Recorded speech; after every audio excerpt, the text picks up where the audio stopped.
मी तिथे 18 वर्ष काढले. आता मी माझ्या एक्सपिरियन्सची काही गोष्टी तुम्हाला सांगतो.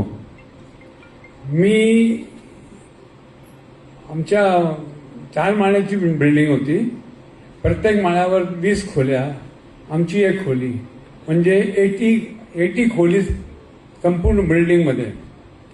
पण मला कधी असं वाटलंच नाही की आम्ही 80 फॅमिलीज आहोत. मला असं वाटायचं की आम्ही एकच फॅमिली आहे.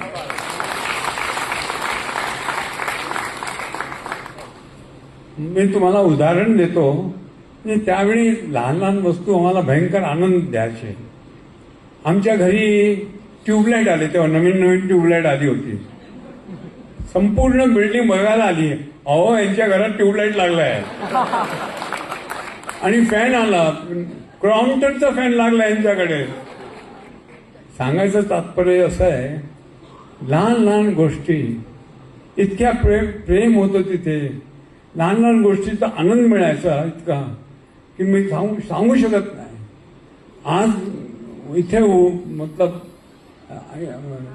पुढे गेल्यानंतर, आयुष्य बघितल्यानंतर, जीवन बघितल्यानंतर आज मी 84 वर्षाचा आहे. आता मग गिरगाव सोडून पण 60 वर्ष झाली, 65 वर्ष झाली. तर मी नेहमी म्हणतो की जे मला प्रेम, वननेस म्हणजे एकत्रपणा तिथे मिळाला, जितकं मनाची शांती मिळाली, लहान लहान वस्तूचं जो मजा यायची त्यावेळे, आता इतका काही आहे त्याची मजा नाही, मनाची शांती नाही.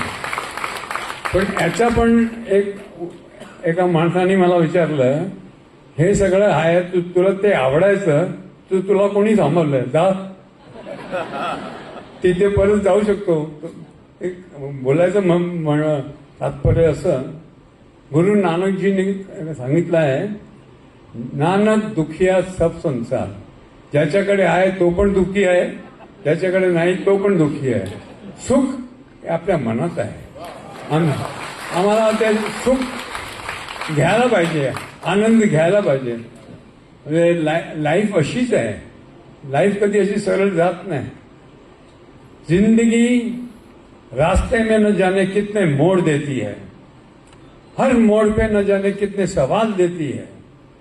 जिंदगी भर ढूंढते हैं उन सवालों का जवाब, जवाब मिलने पर सवाल बदल देती है.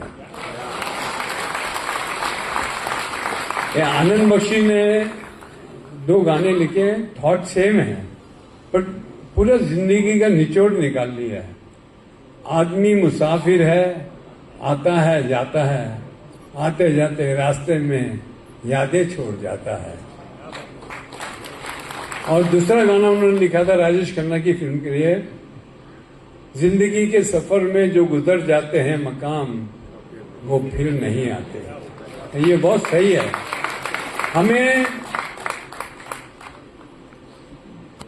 जितना हम दे सकते हैं, आपको अंदाजा लगेगा कि देने में जो मजा आता है, जो आनंद आता है, वो लेने में नहीं है.